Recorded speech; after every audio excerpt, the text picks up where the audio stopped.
little bit about my imitation rainbow that we've set up in the sanctuary this morning, and telling you some things about all the colors in the rainbow. I don't know if you observe really carefully, but there are always 7 colors in a rainbow, and they are red, orange, yellow, green, blue, indigo, and violet.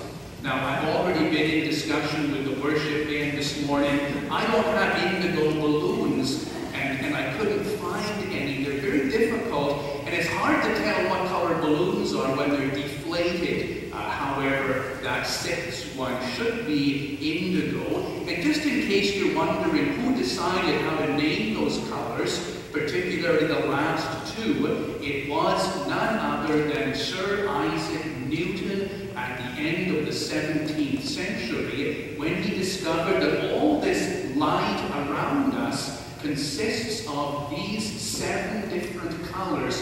He gave them names, and he measured them, and he set them out in their appropriate place. But I want to tell you 2 wonderful things about color and about rainbows. Firstly, we have 7 colors here, but in fact, the human eye is capable of detecting and differentiating 20 million different colors.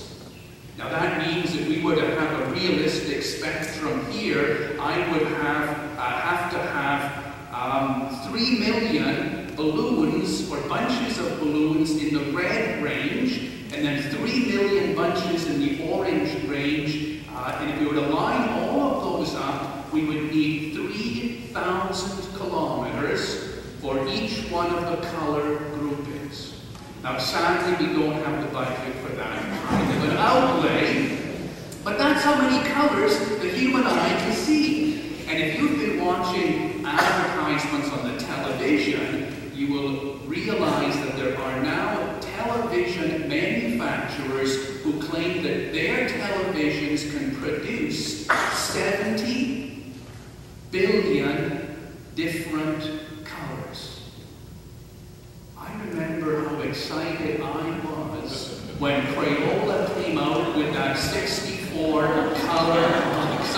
70 billion different colors. That means that we would need to have 7 million kilometers of red balloons lined up. And then 7 million kilometers of the next color. Each color would be enough to wrap around the Earth 175 times. But that's an awful lot of balloons. But I love the idea that there are so many different colors. But there's something even more amazing than that. If you think 70 billion is a big number, think of this.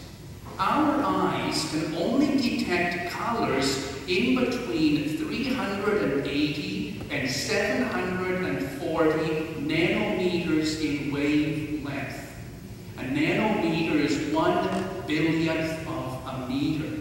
So the colors that our eyes can see and that our brains can process are in fact a tiny, tiny segment on the whole spectrum of colors that exist in the universe.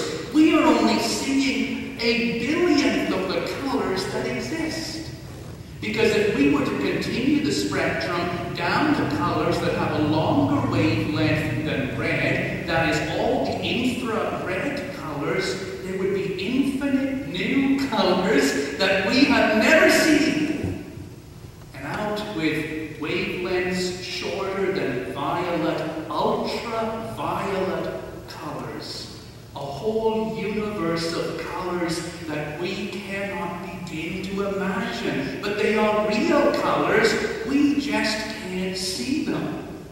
That beautiful theologian and author C.S. Lewis says that when this life ends and we go into the next life, we will be able to see all the colors that we cannot see now.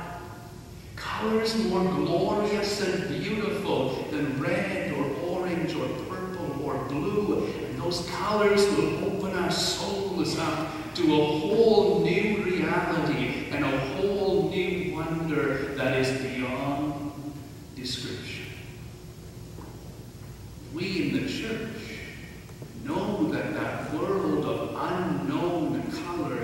is only the beginning of the world that is unseen. There are unseen realities all around us today. They are here, they are real, they are substantial. We just do not have the apparatus with which to detect them. The world of the Spirit, the world of healing, the world of hope, the world of compassion, and that is the world into which Jesus calls us when he invites us to follow him. There are so many things I could tell you about that invisible world. The one thing that is a very simple doctrine that we Presbyterians hold dear is the doctrine of the cloud of witnesses. And what that doctrine means is that right now there are people all around you that you can see, but in addition to that, there is an infinite number of people here. You cannot see them. They are real. And they are all the saints who have lived this life in the love of Christ and have gone on to that other life. They are not far from us. They are the great cloud of witnesses who are always around us. All those people whom you have loved. All those people who have served Christ. They are here to